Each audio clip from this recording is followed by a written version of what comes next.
hormati, mudah-mudahan semuanya dimuliakan oleh Allah Subhanahu wa taala. Para asatid, para ulama, tokoh masyarakat, tokoh agama yang saya hormati, mudah-mudahan dimuliakan oleh Allah Subhanahu wa taala. Alhamdulillah, pada kesempatan kali ini kita bisa kembali melanjutkan pengajian rutinan setiap malam Sabtu dalam kajian ilmu tauhid, yang mana pada kesempatan kali ini insya Allah kita akan membahas tentang tauhid dan fungsinya. Kenapa ilmu tauhid itu sangat penting untuk kita pahami kemudian kita amalkan. Bahkan ilmu yang pertama kali harus kita pelajari, harus kita pahami. Awal wajibin alal insani ma'rifatun ilahi bistiqoni.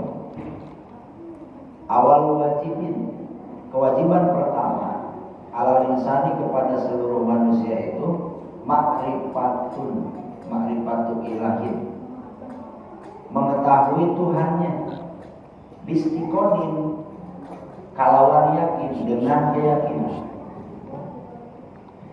Kalau tahu saja tanpa yakin gampang. Tahu saja tanpa yakin gampang. Yang susah itu kenal, tahu, istiqonin, dengan keyakinan. Berarti tahu itu banyak kategori. Tahu tapi ragu, tahu tapi yakin. Contoh begini, di pasar sentral ada Pak Jokowi, Pak Wawan. Pak Wawan kan tahu, berarti dikasih tahu sama orang lain, tapi pasti belum yakin. Untuk mendapatkan keyakinan bahwa benar di pasar sentral itu ada Pak Jokowi, maka Pak Wawan harus melihat langsung Pak Jokowi. Baru pengetahuan itu akan menjadi keyakinan setelah melihat langsung.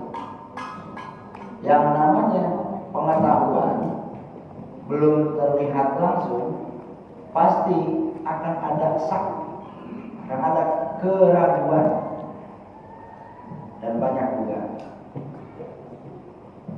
Kira-kira ukur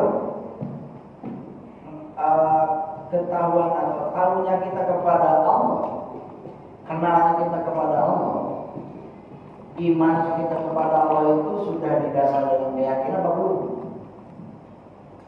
Kenapa harus didasar dengan keyakinan? Manfaatnya dan madaratnya. Manfaatnya kalau iman dibarengi dengan yakin, di dunia akan mendapatkan kebahagiaan, di akhirat masuk surga, dan tidak akan pernah merasakan yang namanya neraka. Bahkan azab kubur pun tidak akan dirasakan. Tapi kalau kita iman tanpa yakin, masih ada potensi di dunia tidak bahagia, di akhirat walaupun masuk surga, ke neraka dulu.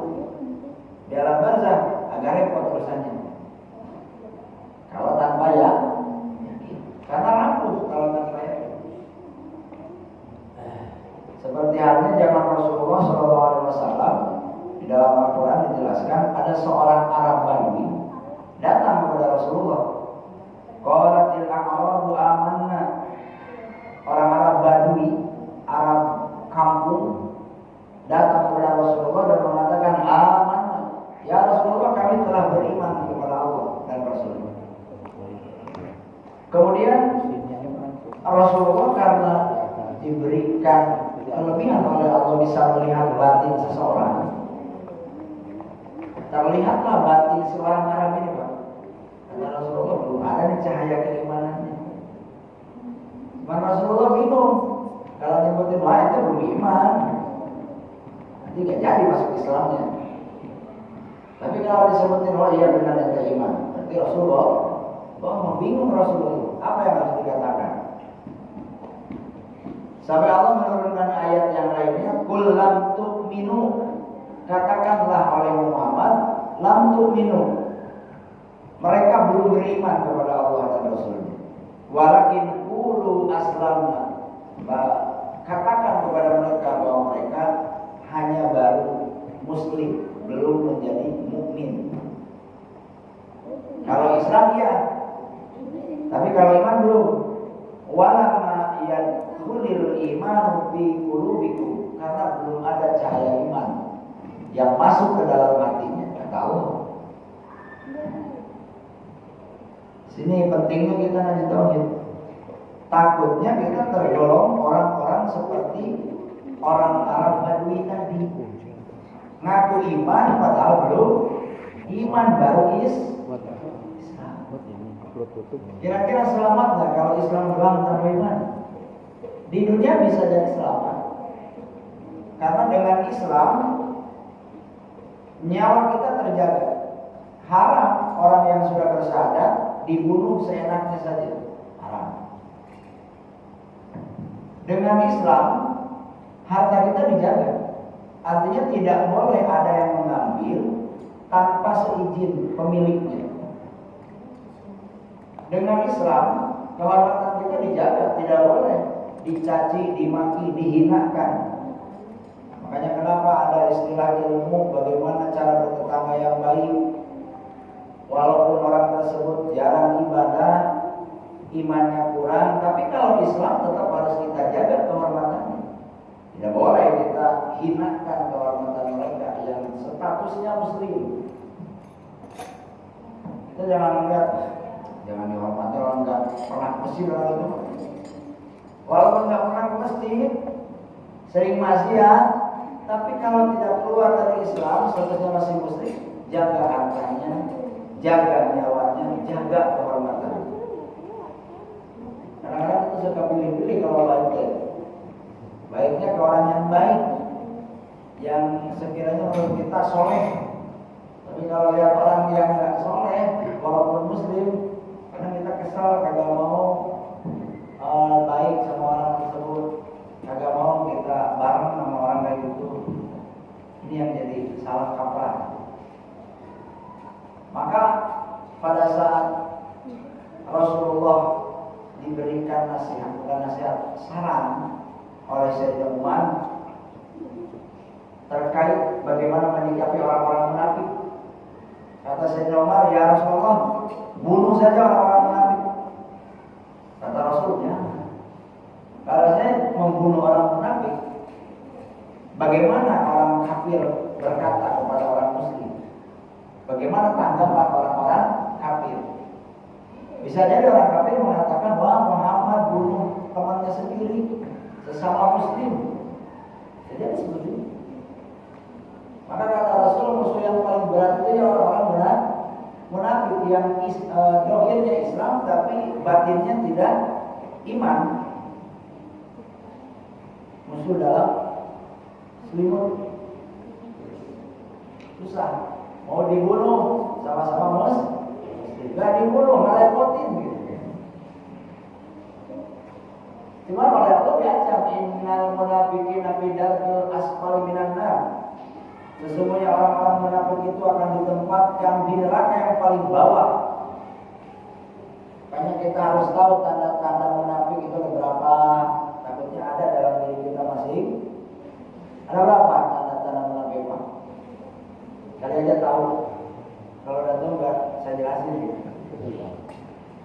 Ada berapa? Ada tiga. Ayat munafiqina salah sun. Pertama, idah ada sakadaba. Kalau ngomong bohong, itu munafik. Orang yang sering berbohong maka dikategorikan orang-orang munafik. Hati-hati. Innal munafiqina fi darkil asfali minan nar. Sedangkan orang munafik itu akan ditempatkan oleh Allah di mana? Di neraka yang paling bawah, deketin kayu bakarnya. Artinya mendapatkan siksa yang sangat-sangat pedih. Bohong, yang namanya bohong itu harusnya mengatakan A, ini malah mengatakan B atau C. Bohong, tidak sesuai dengan kenyataan, itu bohong. Ada juga bohong itu yang jarang kita pelan. Kita mengatakan bahwa kita itu milik Allah di dalam Al-Quran. Allahu Akbar, Allah Maha Besar. Tapi hati kita kadang-kadang meyakini bahwa yang besar itu bukan Allah. Besar itu malah makhluk. Bagaimana artinya? Artinya kebesaran Allah ini kadang-kadang dalam hati kita kalah dengan kebesarannya makhluk. Kita lebih ajri, kita lebih hormat kepada orang besar yang disebut dengan orang kaya dibandingkan lebih ajri kepada Allah Subhanahu wa Ta'ala. Buktinya kadang-kadang begini, hal sepele saja. Kalau ada tamu misalnya, lurah, atau kita dipanggil lurah. Di atasnya lurah, bupati. Dipanggil bupati, kira-kira telepon, halo Pak RT, ini saya bupati Kabupaten Bekasi. Hari ini juga jam 1 siang segera menghadap ke saya di Pemda. Namanya jam 12. Gua pasti buru-buru kan, nggak mandi dulu, langsung buru-buru berangkat. Tapi kalau dipanggil sama Allah, Allahu Akbar, Allahu Akbar, hayya 'alas shalah. Tenang aja deh. Santai deh. Belum kuat ini gitu. Rokok dulu. Masih tanggung. Komat deh. Allahu Akbar, Allahu Akbar. La ilaha illallah. Belum selesai ini salatnya. Nanti dan nyusul pas udah ngerokat. Selesai berjamaah terus diundur-undur dulu sampai di akhir waktu kita sholat. Berarti kita lebih hati kepada makhluk daripada kepada Allah. Itu contoh di tempat yang lain. Kalau di sini mah insya Allah. Pas ada langsung pada pergi kemana? Kemana? Kira-kira kamar mandi. Ngapain? Mandi, habis mandi makan rokok. Terus apa soalnya? Alhamdulillah. Ada nggak sifat seperti itu dalam diri kita? Kalau ada berarti munafik. Segera kita perbaiki karena ancamannya berat. Allahu Akbar kabira walhamdulillahi katsira. Kalimat walhamdulillahi katsira itu kalimat apa? Kalimat apa? Syukur kan? Rasa berterima kasih kita kepada Allah. Lisan mengucapkan alhamdulillahi katsira, terima kasih ya Allah. Tapi giliran dagang kagak laku, murah-murah gitu. Marah-marah gitu. Nah ini sepi banget gitu. Kalau di tengah itu dagangan, aduh. Padahal lisannya mengucapin apa? Walhamdulillahi katsira. Berterima kasih kepada Allah, ya Allah, terima kasih. Berarti bohong. Kalau ucapan lisannya alhamdulillah, hatinya tidak menerima pemberian Allah dengan apa adanya, maka disebutnya bohong karena antara lisan dengan hati berbeda. Yang namanya lisan dengan hati berbeda berarti itu namanya bohong. Kalau bohong berarti termasuk dosa. Munafik. Nanti kalau munafik gimana tempatnya? Bidal asfal kebenaran. Aduh, kata saya, ini mau orang mana itu? Ayo bocor. Ini betul. Kira-kira ada enggak dalam diri kita? Kalau ada, hilangkan. Allahu Akbar kabira walhamdulillahi katsira wa subhanallahi bukratan wa asila. Maha suci Allah. Maha suci Allah yang menciptakan pagi-pagi, sore, malam, siang. Kalimat subhanallah itu kalimat mensucikan Allah. Artinya biasanya kalau kita baca subhanallah pasti lihat apa? Kejadian apa? Dalam keadaan apa kira-kira? Takjub kan? Takjub. Lihat sesuatu yang indah yang menakjubkan, kita biasa mengucapin subhanallah maha suci. Artinya keindahan yang kita lihat itu ketika mengucapkan subhanallah, hati kita pun harus sama dengan lisan, mengakui bahwa itu adalah ciptaan Allah. Sehingga kita sukanya bukan keciptaannya, tapi ke zat yang menciptakannya. Ke zat yang menciptakannya. Kalau kita kan enggak, biasanya subhanallah di lisan, hatinya lupa ke Allah. Subhanallah, cantik banget istri saya. Padahal nggak cantik. Lagi-lagi kan banyak ada maunya. Subhanallah, cantik banget istri saya. Mentok sukanya di mana? Sukanya di istri. Tapi nggak nyampe suka ke Allah yang menciptakan istri kita. Lisan dengan hati tidak sama, disebut bohong. Subhanallah wa ta'ala itu sama lagi. Ini wajah tu wajhiya lilladzi fatara samawati wal ardh hanifan musliman wa ma minal musyrikin. Kalimat itu mengakui, kita mendeklarasikan bahwasanya kita ini menghadap Allah. Siapa Allah itu? Zat yang menciptakan langit dan bumi. Lilladzi fatara samawati wal ardh hanifan musliman wa ma minal musyrikin, dalam keadaan pasrah Islam, dalam keadaan tunduk kepada Allah Subhanahu wa taala. Itu deklarasi, Pak. Kalau kita mengucapkan itu harus sesuai dengan kenyataan. Artinya apa? Ketika kita sholat, wajah, hadapkan diri kita dan hati kita kepada Allah. Kalau mengucapkan lisan menghadap ke Allah, tapi hatinya ke pasar, bohong. Biasanya kalau lagi sholat kan begitu. Ini wajah, hati mah kemana weh? Kunci motor ketinggalan. Kunci motor ketinggalan. Ini wajahku, itu wajahku. Kunci rumah ketinggalan, aduh lupa, ambil kunci motor, kunci. Kemana weh? Lari ke hati. Berarti bohong karena ucapan dengan hatinya berbeda. Makanan Harusnya ketika kita membaca ini wajah hadapkan diri kita kepada Allah. Bagaimana menghadapkan diri kepada Allah? Bagaimana yang disebut dengan ingat kepada Allah? Bagaimana kira-kira? Jawabannya tadi, lilladzi fataras samawati wal ardh. Itu jawaban.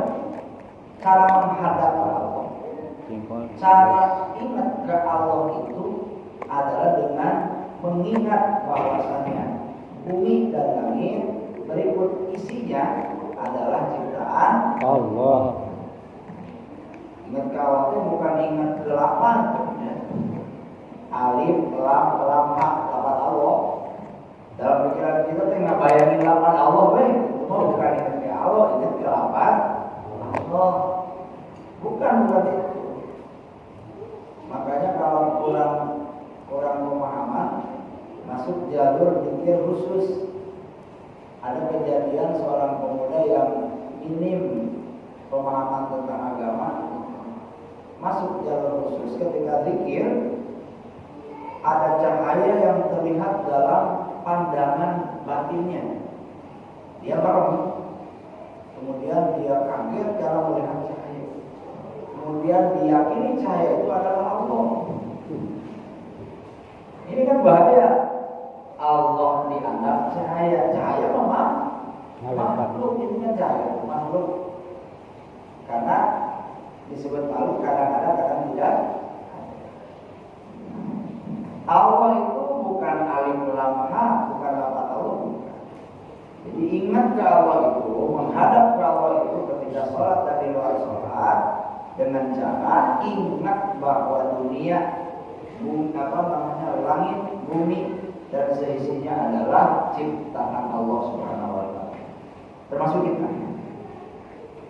Jadi yang paling gampang sebenarnya lihat diri kita, karena kita pun makhluk. Ketika kita sholat nih, pengen gampang sekali. Udah perhatiin gerakan diri kita sendiri. Yang paling gampang perhatikan napas kita, keluar masuk. Itu jadi jalan untuk ingat ke Allah bisa. Ketika napas kita keluar, diciptakan oleh Allah. Ketika napas masuk ke dalam, itu pun diciptakan oleh Allah. Ditakdirkan oleh Allah. Dibuat oleh Allah seperti itu. Kita itu disetting oleh Allah bisa mengeluarkan napas dan mengambil napas. Bukan dengan kehendak kita. Bukan atas kekuatan kita. Setuju nggak? Setuju nggak kira-kira? Harus setuju. Kalau setuju bahaya. Masa?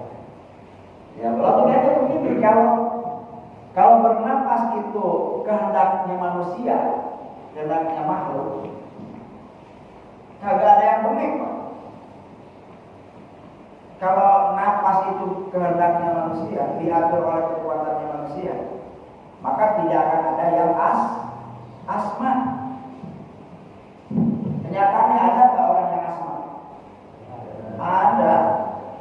Kira-kira orang yang asma pengen asma atau pengen sembuh? Dia pengen sembuh, tapi dia nggak bisa memaksakan dirinya supaya tidak dari asma. Kalau memang sudah waktunya punya penyakit asma, ya punya asma. Berarti di luar kendali kita ya. Napas ini keluar dan masuk lancar dan tidaknya di luar kendali kita. Kalau kita bisa mengendalikan napas keluar dan masuk, tidak akan ada orang yang mati kok. Orang yang mati kan berhenti napasnya kan? Ada di sini yang mati napas sampai jalan. Ada nggak kira-kira? Kalau ada malah lari pertama kali ya, mati. Di luar kendali kita. Oh berarti napas keluar dan masuk itu lillahi fataras samawati wal ardh, ciptaan Allah. Nah, dengan membaca seperti itu disebutnya ingat kepada Allah, menghadap kepada Allah. Gampang nggak kira-kira? Gampang kira-kira? Gampang. Gampang, yang susahnya istiqomahnya. Gampang, daripada ngapalin perkalian dari 1 sampai 100 coba. Masih gampang itu. Sekarang praktek bisa.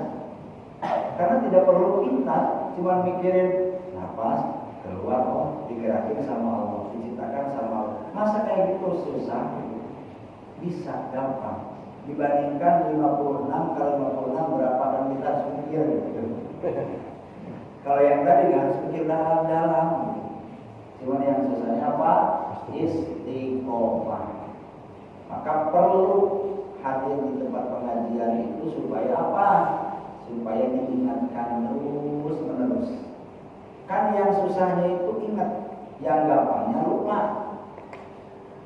Bukan mempraktekannya yang susah, karena tadi tidak perlu pemikiran yang pintar. Tidak seperti kita belajar IPA, belajar matematika, tidak. Yang banyak rumusnya. Cuma membaca doang, kemudian ditekankan bahwa ini adalah ciptaan Allah, digerakkan oleh Allah, kan gampang. Yang susahnya adalah istiqomah, sehingga perlu diingatkan terus. Maka pantas Rasulullah mengatakan orang yang 40 hari 40 malam tidak mendengar keterangan agama, tidak hadir di tempat pengajian, maka hatinya akan keras, susah untuk menerima kebenaran, susah untuk mengatakan bahwa kita itu salah, sehingga susah untuk bertobat. 40 hari 40 malam. Alhamdulillah kalau dengan ngaji tiap minggu. Seminggu berapa kali? 2 kali. Luar biasa. Sudah alhamdulillah seminggu ya. Daripada tidak sama. Penting juga kita sering beraktivitas di masjid sesibuk apapun harus ada jadwal sholat berjamaah di masjid.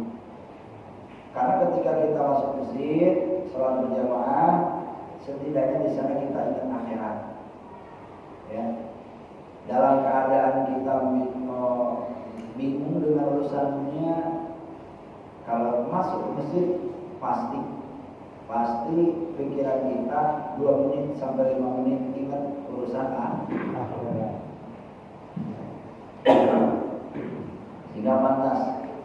Saya ingat guru saya, kalau keluar dari pesantren ke setiap santrinya ngomong begini, kalian kalau mungkin keluar dari pesantren mau jadi apapun silahkan.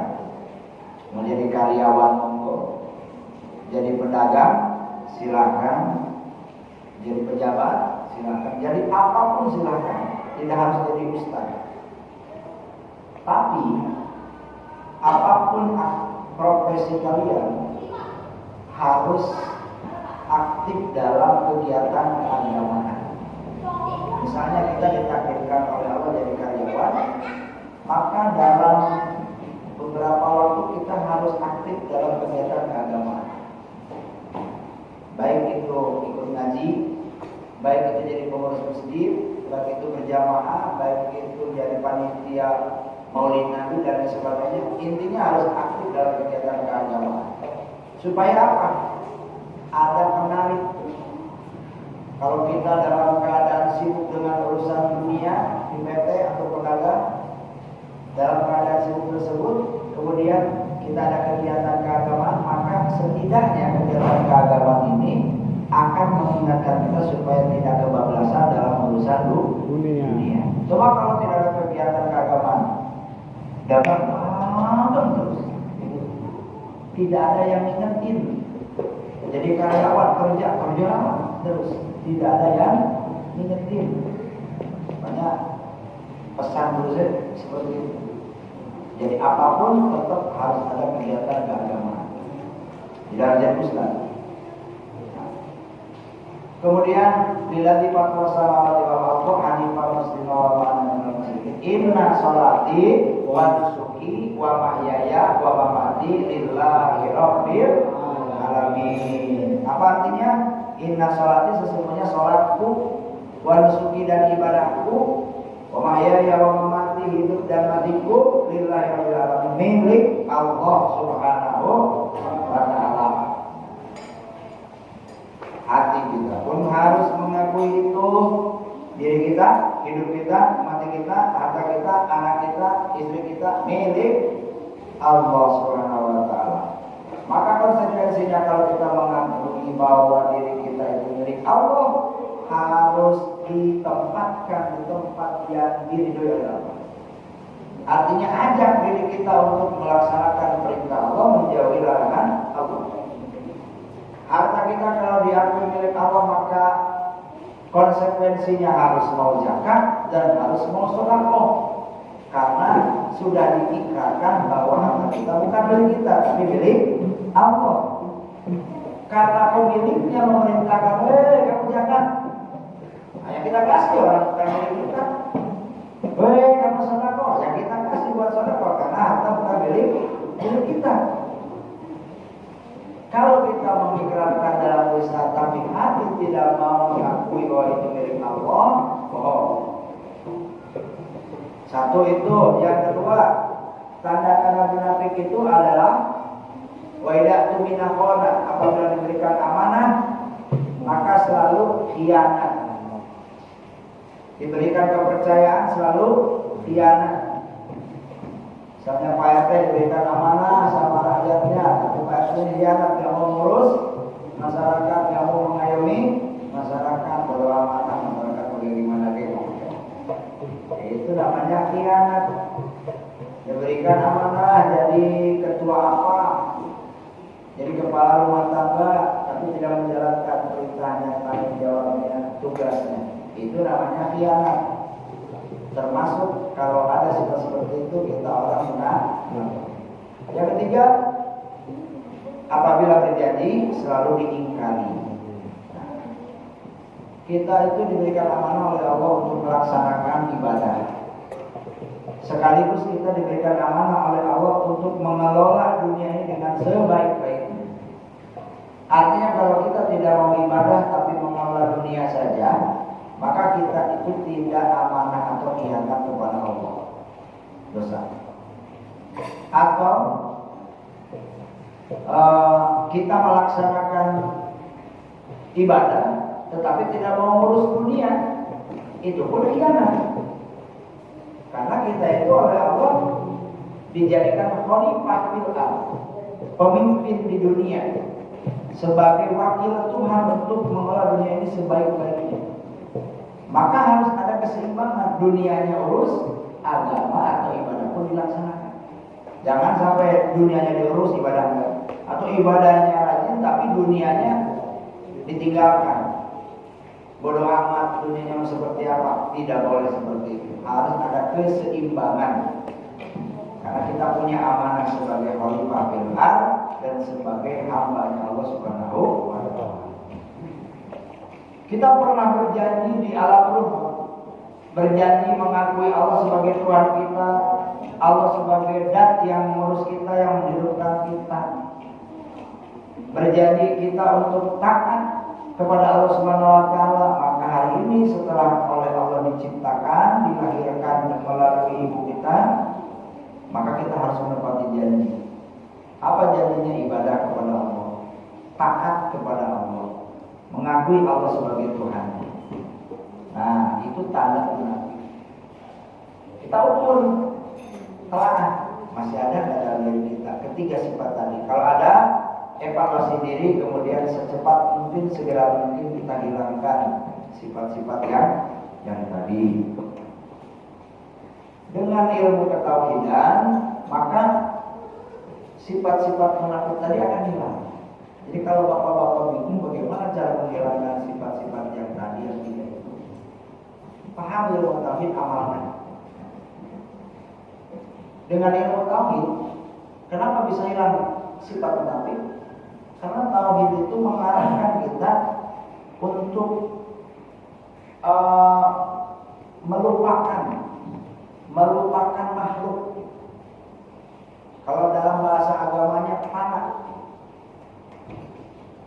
Dengan melupakan makhluk dalam pikiran dan hati kita, maka kita tidak akan bohong, tidak akan khianat, dan tidak akan ingkar janji. Kok bisa begitu? Adanya bohong itu karena didasari dengan nafsu.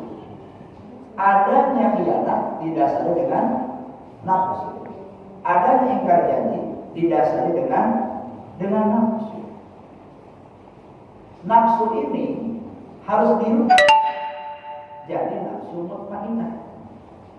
Nafsu mutmainnah itu nafsu yang tenang, yang selalu kembali kepada Allah. Nafsu yang tenang bisa hadir atau bisa jadi dalam diri kita kalau kitanya anak. Apa tadi karena melupakan makhluk. Siapa makhluk selain Allah? Itu makhluk. Contoh diri kita. Diri kita makhluk bukan?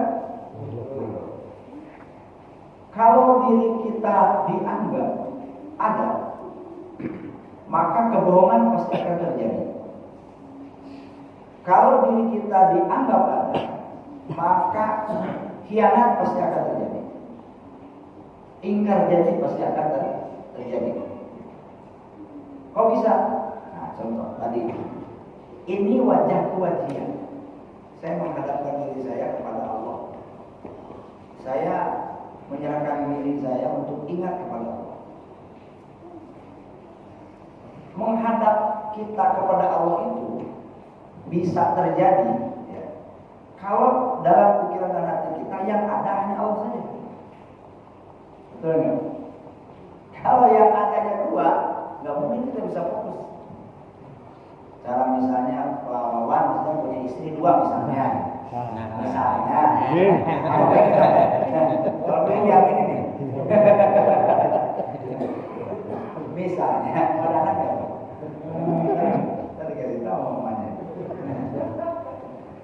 Misalnya, kira-kira pahlawan fokus nggak kalau punya dua?